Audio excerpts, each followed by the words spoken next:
Al-Muyassar, Al-Muyassar ini kamenaknya Arab Saudi. Ya. Saya juga punya kitab Al-Muyassar ini. Kalau di Indonesia yang ngurus agama Kamenak kan? Ya kan? Tapi semua agama diurusnya kan? Sampai sekarang. Ya namanya banyak agama di sini ya. Al-Muyassar ini adalah tafsir yang dikeluarkan oleh pemerintah Arab Saudi. Dalam Al-Quran ada berita benar dan hukum yang adil. Al-Quran itu membimbing manusia kepada kebaikan. Maka itu kalau ada selera nanti berubah setelah belajar Al-Quran, selama ini damai, suka bersilaturahim, senang membantu orang, setelah belajar Al-Quran tidak mau lagi tegur sapa, gitu ya, kecuali dengan grupnya, gitu ya. Itu aneh itu.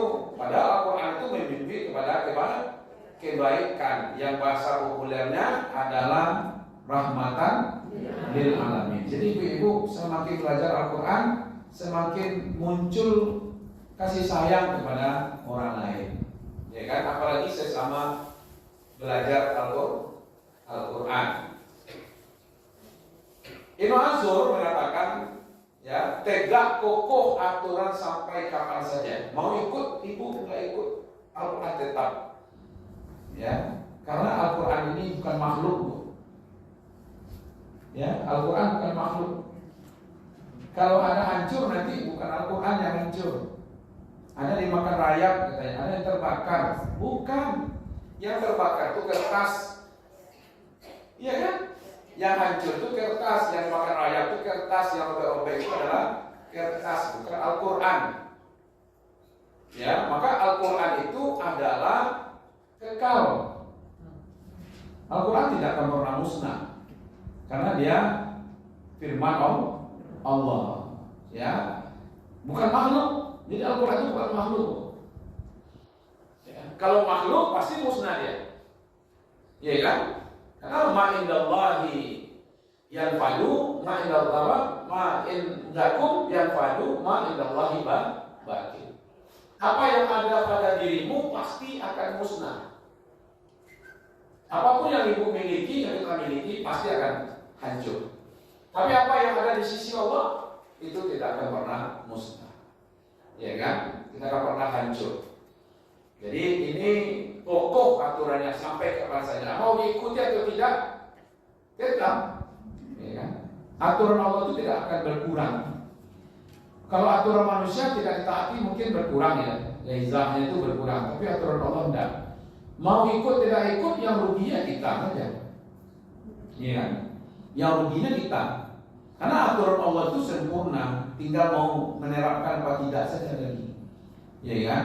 Nah, maka itu kalimat kutubun qayyimah adalah kitab-kitab yang lurus, mengacu kepada wahyu Allah yang memuat ajaran yang benar dan tidak menyimpang. Al-Qur'annya tidak ada yang menyimpang. Kalau ada yang menyimpang nanti berarti paham manusianya adalah memahami Al-Qur'an. Isinya qayyimah, adil.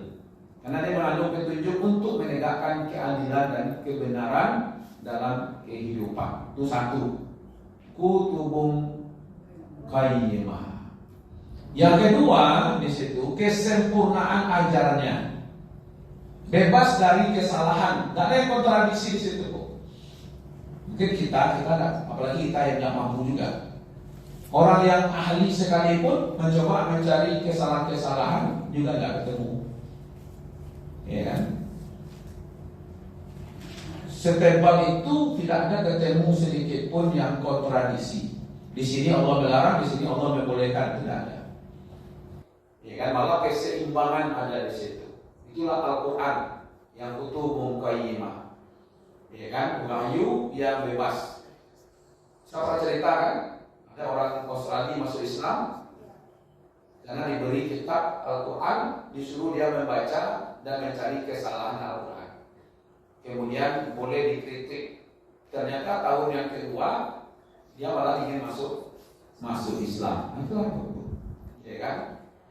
Jadi Al-Quran ini memang luar biasa. Kalau ibu paham tidak paham pun isinya, karena dia adalah mukjizat, maka dapat pahala. Saya tidak sepaham dengan orang yang mengatakan kalau baca Al-Quran tidak tahu isinya, tidak tahu terjemahnya, sama seperti orang mabuk. Orang mabuk berbicara tapi dia tidak ngerti apa yang dia bicarakan. Kalau dia mabuk dia minum khamar. Kalau Al-Quran dia mukjizat, jadi tidak sama, ya kan? Tidak bisa pula dikatakan begini, wala taqrabus shalah wa antum sukara. Janganlah kamu sholat ketika kamu dalam sedang mabuk, karena kamu tidak tahu apa yang kamu katakan. Lalu dicoba menganalogikan ibu, membandingkan orang sholat dalam keadaan mabuk, dia tidak tahu apa yang dia baca, lalu disamakan dengan orang tidak mabuk, lalu membaca bacaan sholat, tapi dia tidak ngerti. Lalu disamakan dengan orang mabuk, itu logikanya menurut apa tidak benar logika. Iya kan? Bacaan sholat itu walaupun tidak tahu artinya berkata, minimal maksudnya tahu. Minimal ada kepatuhan di situ. Kalau orang mabuk, nyusul tidak sadar apa yang dibaca kan? Dan tidak ada kepatuhannya di situ.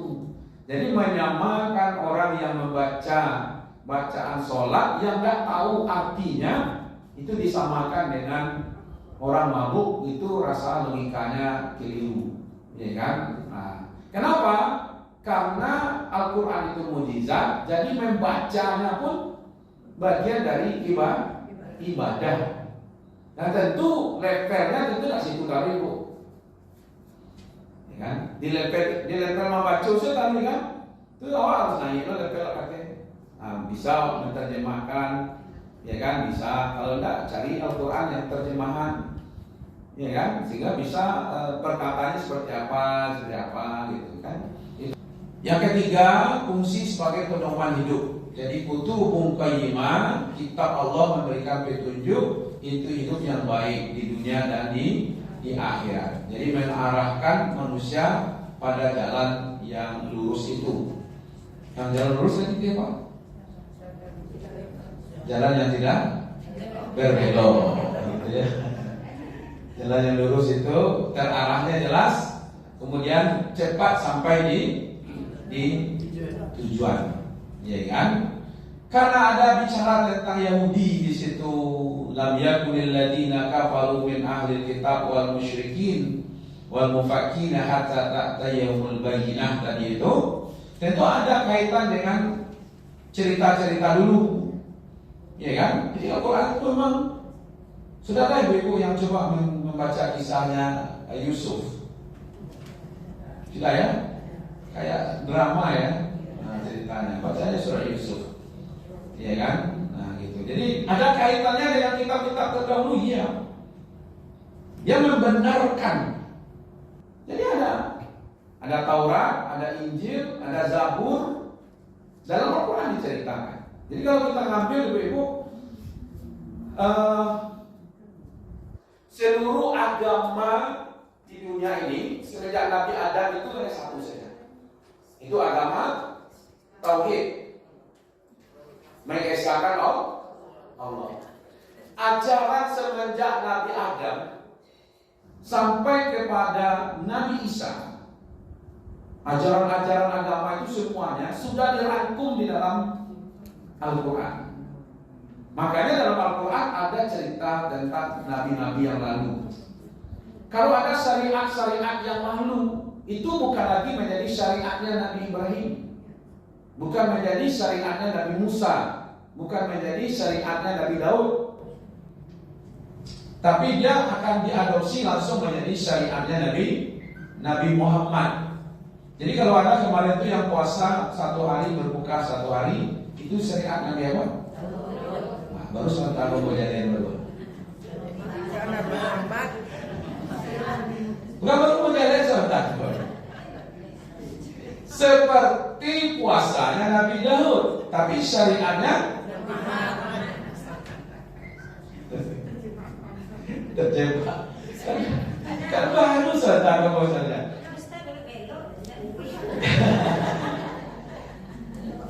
Jadi seluruh syariat yang sudah dirangkum dalam Al-Quran, walaupun ada dulu dikerjakan oleh nabi-nabi terdahulu seperti haji umpamanya, tawaf sudah ada juga kan, cuman beda-beda syariatnya. Sekarang ini yang ada dalam Al-Quran ini itu semua adalah syariat Nabi Muhammad, ya kan, dari Allah. Maka itu Al-Quran sebagai penyempurna kitab-kitab yang ada sebelumnya. Maka itu kita tidak lagi mengikuti Nabi Isa, Nabi Musa, Nabi Harun. Kalau seandainya hari ini Nabi Musa hadir, Nabi Muhammad yang beriman kepada Nabi Musa atau Nabi Musa beriman kepada Nabi Muhammad? Dulu ibu-ibu, sahabat-sahabat ini kan ada juga yang telah berkenalan dengan kitab-kitab terdahulu, kisah-kisah terdahulu, syariat-syariat terdahulu. Dia coba-coba juga membuka-buka banyak ibu. Kitab-kitab lama itu dibuka aja ya, sehingga ketahuan oleh Rasulullah. Ya kan, ketahuan bahwa mereka masih mempelajari kitab-kitab yang terdahulu itu. Sampailah Nabi mengatakan, kalau seandainya nabi-nabi terdahulu itu hadir sekarang ini, ya kan, maka mereka yang akan beriman kepadaku. Artinya mereka akan beriman kepada Al-Quran. Maka pelajari saja Al-Quran ini, ya kan. Nah, kalau ada dalam Al-Quran ini selesai. Kalau tidak ada dalam Al-Quran, tidak ada nanti Nabi menjelaskannya, ya kan. Kalau dia benar, kebenaran itu bisa diterima. Kalau tidak benar, tidak. Kalau tidak ada Al-Quran, kita tidak tahu kebenaran, diam saja. Ya kan? Tidak selalu aktif.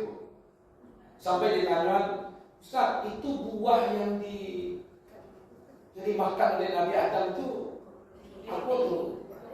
Tidak ada beritanya dalam Al-Quran. Iya kan?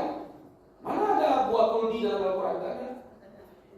Allah malahan mengatakan wal taqrabu hazihi saja. Ada Allah mengatakan jangan engkau dekati pohon apel ini, pohon mangga ini, apa boleh belakangnya? Tidak ada. Kalau menurut Allah itu tidak penting. Kalau Allah tidak sebutkan dalam Al-Quran, itu coba cari-cari juga. Itu sosok aktif warna itu. Iya kan?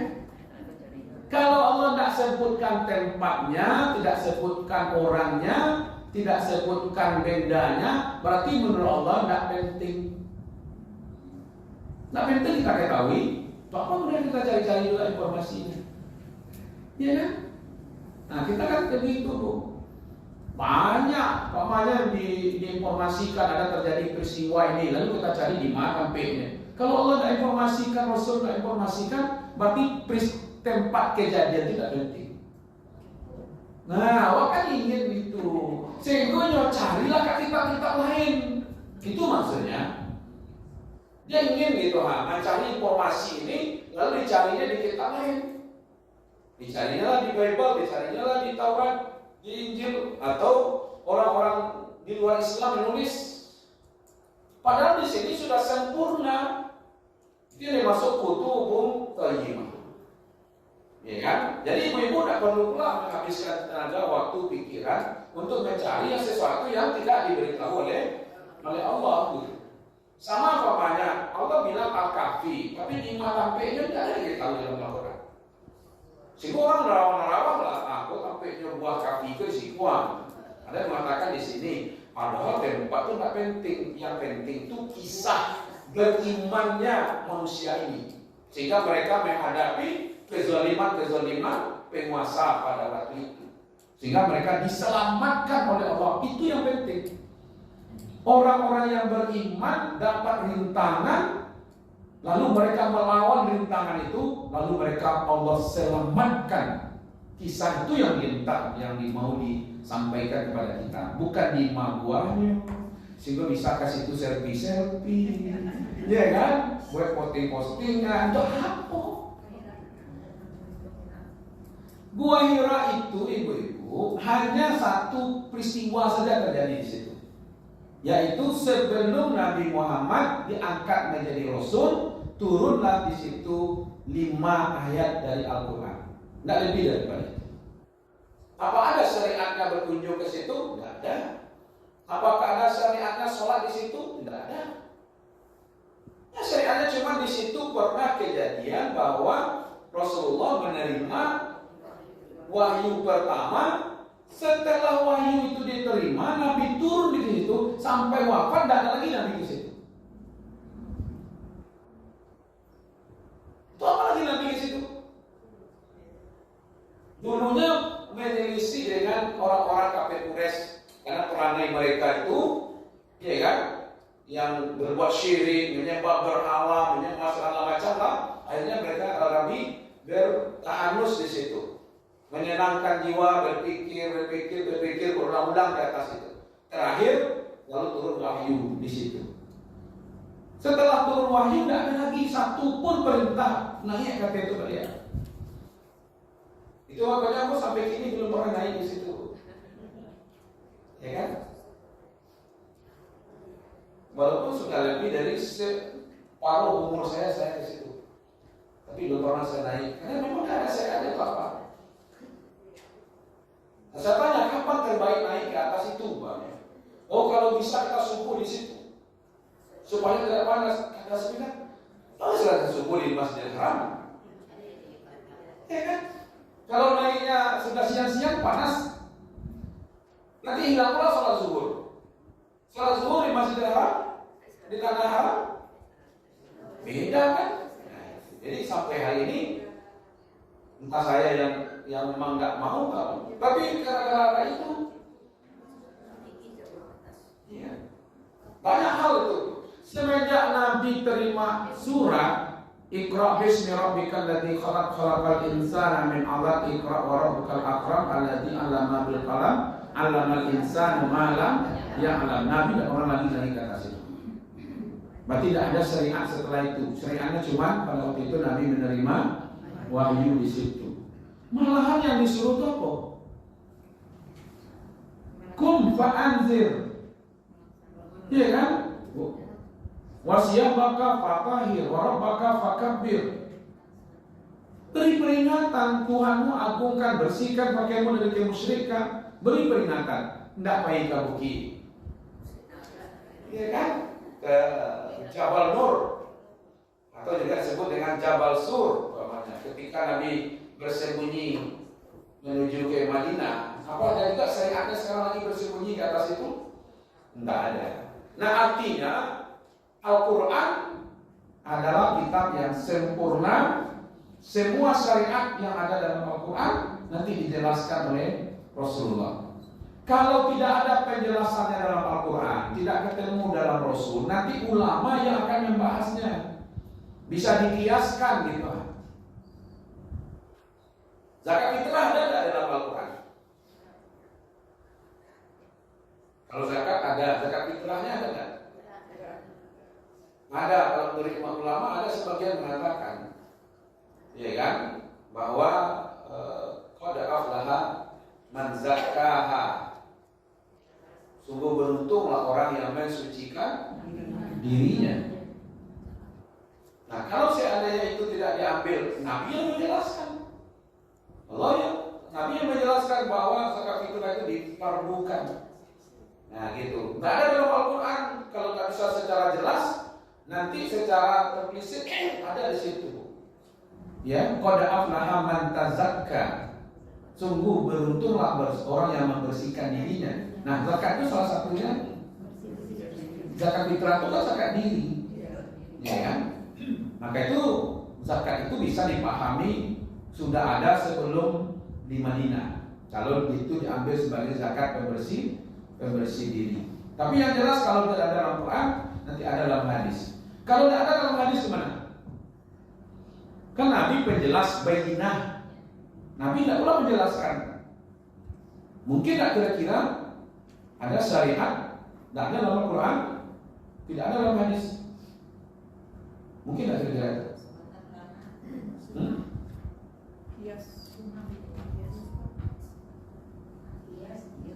Nah, kias itu mengambil apa yang ada dalam Al-Quran, mengambil yang apa dalam hadis, lalu dikiaskan. Kalau zakat fitrahnya ada dalam hadis. Cuma membayarnya dengan beras tidak ada dalam hadis. Iya kan? Bayarnya dengan beras itu nanti dikiaskan ke gandum, kurma. Orang Arab masa Nabi pun membayar zakat fitrah itu dengan gandum, kalau enggak dengan kurma. Apakah dengan mudnya atau dengan sak? 1 sak gandum atau 3 mud kurma. Lalu di Indonesia tidak ada orang, iya kan? Dengan gandum, dengan kurma, apa perlu didatangkan pula dari Saudi? Mau zakat fitrah, akhirnya diimporlah dari Saudi kurma sekian banyak gitu. Kemudian dibayar pun dengan kurma. Orang Indonesia tidak terbiasa makan kurma. Nah, lalu dikiaskan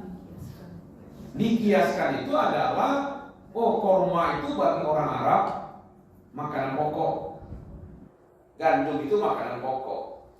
Nah, di Indonesia makan pokoknya apa? Beras.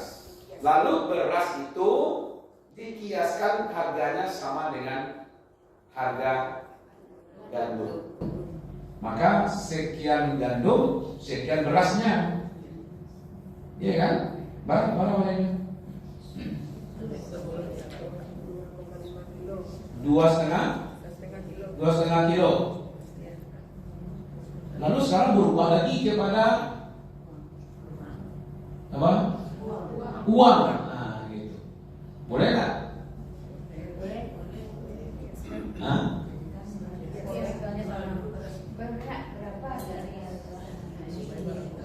Dari kurma jadi beras, dari beras berubah menjadi uang, iya kan?